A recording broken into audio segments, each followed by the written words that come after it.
바울은 사도 직분에 대해서, 종의 신분에 대해서 자랑스럽게 생각했던 인물입니다. 바울이 쓴 서신서 곳곳에 등장합니다. 너무 많아서 찾아보기 힘들 정도로 많은 곳에서 사도의 직분과 종의 신분을 자랑스럽게 생각하고 있습니다. 사도는 그 사도의 조건입니다. 예수님에게 직접 부름받은 사람이어야 합니다. 그리고 예수님에게 배움을 받은 사람이어야 조건이 되는 거죠. 예수 그리스도의 고난과 죽음과 부활을 직접 목격한 사람들이 사도가 되는 거였습니다. 그것이 조건이었습니다. 그런데 사실 바울은 예수님이 직접 부른 사람도 아니죠. 다메섹 도상에서 예수님을 만나고 나서 성경에서 사도의 직분에 대해서 이야기를 하고 있습니다. 아주 특별한 특별성입니다. 바울에게 있어서. 또 바울은 종의 신분을 대단히 자랑하고 있는데, 우리가 알다시피 종이라고 하는 단어 번역은 노예로 바꿔서 이해를 하시는 것이 신약성경 원문에 가깝다 그랬습니다. 노예는 자유가 없습니다. 의사결정도 없고 결정도 못합니다. 주인이 하라는 대로 지시대로 따를 수밖에 없는 존재입니다. 아무것도 할 수가 없습니다.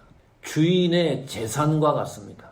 그냥 쓰다가 팔든지 쓰레기통에 버리든지 그것에 대해서 한가할 수 없는 것이 노예의 신분이었습니다. 이것이 무슨 말인가요? 노예가 이 세상을 살아가는 최고의 가치는 무엇인가? 그것은 주인에게 순종입니다. 존재의 목적이 순종밖에는 없습니다. 존재의 의미가 순종밖에는 없습니다. 누가복음 17장 7절부터 10절에 보면 이런 기록이 나옵니다. 너희 중 누구에게 밭을 갈거나 양을 치거나 하는 종이 있어 밭에서 돌아오면, 여기 종은 노예입니다. 노예가 있어 밭에서 돌아오면 그대로 곧 와 앉아서 먹으라 말할 자가 있느냐? 제자들에게 질문을 던집니다. 예수님이. 주인이 노예와 같이 밥을 먹을 수 있느냐? 당연히 없는 걸 알아요. 제자들도. 이 제자들도 노예를 가지고 있지 않지만 그 시대적인 상황과 풍속에 의해서 이 노예와 주인이 같이 한 자리에 앉아서 밥을 먹는다?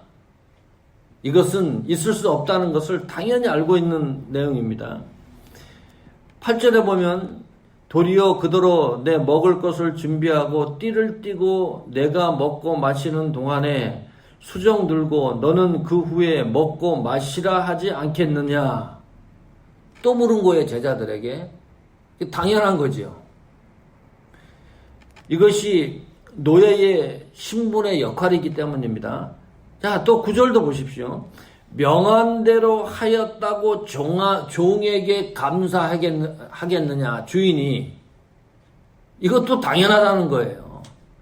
지금 7절, 8절, 9절의 이 말씀이 모두 당연한 이야기를 하고 있습니다.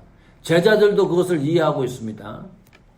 자, 그래서 10절에 이렇게 결론을 내렸어요. 이와 같이 너희도 명령받은 것을 다 행한 후에 이르기를 우리는 무익한 종이라 우리가 하여야 할 일을 한 것뿐이니라 할지니라. 이런 거 이렇게 노예의 직분을 완수하고 순종하고 결론적으로 말씀하는 10절의 이 내용이 당연하지 않느냐. 이것이 노예의 역할이었습니다. 이게 무슨 말이에요? 네? 예수 믿는 성도는 내 삶이 아닙니다. 우리는 예수 그리스도의 소유입니다. 예수님이 주인이라고 믿고 따른다 그러면 우리 신분은 노예이어야 한다. 이것이 비유로 말씀하는 것이지만은 그러면 내 삶이 없는 거예요. 성도는 이 세상을 살아가면서 하나님의 삶을 사는 것이 내 생각과 주관적인 삶을 살아가는 것이 아니다. 그것이 초점 아닙니까? 그러니까 우리가 죽도록 일을 한다 그래도 10절과 같이 고백할 수밖에 없다. 이게 당연한 거다. 왜? 우리가 노예의 신분이기 때문입니다. 하나님의 노예이기 때문입니다. 그리스도의 노예이기 때문이다. 그래서 사도와 종을 광의적 의미로 그리스도의 제자라고 말합니다. 목사님도 예수님 제자지요. 장로님, 집사님, 평신도 모든 신앙인들을 그리스도의 제자라고 이야기를 합니다. 큰 포괄적인 의미에서. 그러면 성도가 궁극적으로 이 세상을 살아가는 목적의 최고치가 뭐냐? 그리스도의 제자가 되는 겁니다. 그냥 예수 믿고 구원받은 삶을 살아가라고 성경이 말하는 게 아닙니다. 그 정도 수준이 아닙니다. 성도는 예수 그리스도의 제자이어야 한다. 그 단계까지 올라가라는 것이 복음의 내용입니다. 예수님의 가르침이기도 합니다. 그러니까 예수 그리스도의 제자가 되었다고 하는 것은 신적 권위에 기초된 거룩한 존재라는 뜻입니다. 우리가 비록 노예의 신분이지만은 하나님의 놀라운 예수님의 놀라운 구속의 역사 가운데 구별된 거룩한 존재가 성도이고 예수 그리스도의 제자이다. 이것을 바울은 잊지 못합니다. 그러니까 사나 죽으나 주의 것이로다라는 고백도 하는 거죠. 바울과 바나바가 제자로서 오늘 읽은 성경에 보니까 이고니온 지역에서 복음을 선포합니다. 이것이 제자의 사명이기 때문입니다. 이고니온 지역은 상업의 중심지고 교통의 중심지라 그랬습니다. 사람들의 왕래가 굉장히 많은 지역이었습니다. 이고니온 거리에서 복음을 증거하지 않았습니다. 1절에 보면 이에 이고니온에서 두 사도가 함께 유대인의 회당에 들어가서 말하니 그랬죠. 유대인의 회당에 들어가서 복음을 말했다. 복음을 선포하고 성경 공부를 시켰다. 그런 말이에요. 기가 막힐 노릇이죠. 유대인의 회당입니다. 무슬림 회당, 신천지 교회 가갖고 복음 전하는 것과 같습니다. 불교 사찰에 들어가갖고 예수님 믿으라고 말하는 것과 같아요.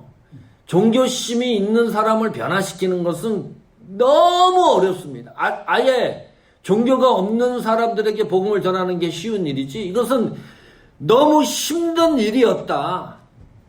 결과입니다. 1절, 2절에 보면 두 부류로 극렬하게 나눠졌습니다.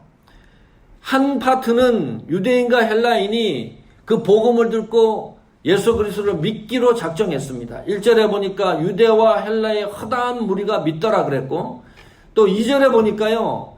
유대인들이 이방인들의 마음을 선동하여 대적하게 만들었습니다. 형제들에게 악감정을 품게 하거늘 그분이 확실하게 되고 있습니다.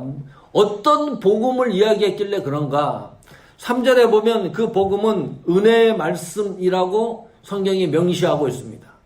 자, 은혜의 말씀이 뭐예요? 예수 그리스도의 대속의 고난과 죽음과 부활과 구원에 관한 메시지입니다. 왜 이런 현상이 일어났느냐? 같은 복음을 듣고 어떤 사람은 믿고 어떤 사람은 복음을 듣고 바울과 바나바를 악감정을 갖고 대적하기 시작을 했는데 그 이유는 간단합니다. 유대인들은 기적과 표적에 기초한 신비적인 사고를 갖고 있습니다. 하나님이 우리를 구별해선 선민 사상이 갖고 있습니다. 그 하나님이 구약시대에 얼마나 많은 기적과 표적을 보여줬습니까? 그런 의식이 있는 거예요. 헬라인들은 지혜와 지식에 기초된 철학적 사고를 갖고 있습니다. 논리적이라는 말이죠. 그런데 여기서 두 부류가 복음을 듣고 갈린 이유는 이런 거예요. 그들이 전한 복음에 대해서 그들의 생각과 그 복음이 일치하지 않았기 때문입니다. 일치했다면 이렇게 대적하고 악감정을 가질 이유가 없습니다. 복음을 전했는데 그 복음이 그들의 관념과 관계가 없었다. 그들의 결정과 관계가 없었다. 그들이 지금까지 살아온 인생의 여정과도 관계가 없는 복음이었다. 그들의 판단과도 관계가 없는 복음이었습니다. 시대적, 사회적 풍습과도 관계가 없는 복음을 그대로 전했기 때문에 복음을 듣는 사람들이 갈리기 시작을 했습니다. 그들의 입맛에 맞게 복음을 전하지 않았다. 그 사람들의 구미에 맞게 복음을 전하지 않았다.